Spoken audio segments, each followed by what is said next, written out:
Araw po sa inyo lahat. Ako po si Colgate Balaga Ortiz, mag-uulat tungkol sa teorya ng pangangailangan. So, ano nga ba ang teorya ng pangangailangan? Ayon kay Abraham Harold Maslow, ang pangangailangan ng tao ay mailalagay sa isang hierarkiya. Kailangan munang matugunan ng tao ang mga pangunahing pangangailangan bago umusbong ang panibagong pangangailangan. May 5 hierarkiya ng pangangailangan ayon kay Harold Abraham Maslow. So, una ay ang physiological, pangalawa ang safety, pangatlo ang social, pang-apat naman ang self-esteem, at ang panglima ay ang actualization. Physiological needs. Ano ba ang physiological needs? Ang kabilang dito ang mga biologikal na pangangailangan tulad ng pagkain, tubig at hangin.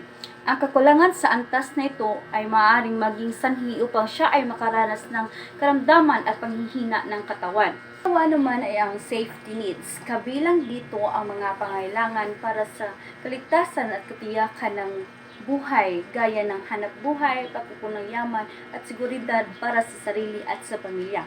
Pangatlo naman ay ang social needs. Ito ay nauukol sa pangailangan ng panlipunan, hangad ng isang tao na siya ay matanggap at mapasama sa iba't ibang uri ng pangkat at pamilya. Ang kawalan nito ay maaaring magdudulot sa kanya ng kalungkutan at pagkaligali.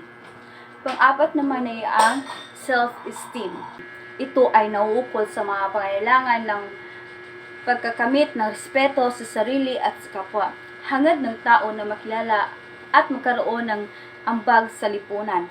Ang kakulangan nito ay nagdudulot sa mababa at kawalan ng tiwala sa sarili. Ang panghuli ay actualization, hangad ng tao na magamit ng husto ang kanyang kakayahan upang makamit ang kahusayan sa iba't ibang larangan. Tanggap ng taong ito ang katotohanan ng buhay. Ang 5 hierarkiya na pangangailangan. Ayon kay Abraham Harold Maslow, habang patuloy na natutugunan ng mga tao ang kanilang batayang pangangailangan o basic needs, sila ay naghahangad ng mataas na pangangailangan o higher needs. Ayon sa pagsunod-sunod ng hierarkiya, ay ang paghahangad ng mas mataas na antas ay tinatawag na growth force. Samantalang ang paghahangad ng mas mababang antas ay tinatawag na regressive force.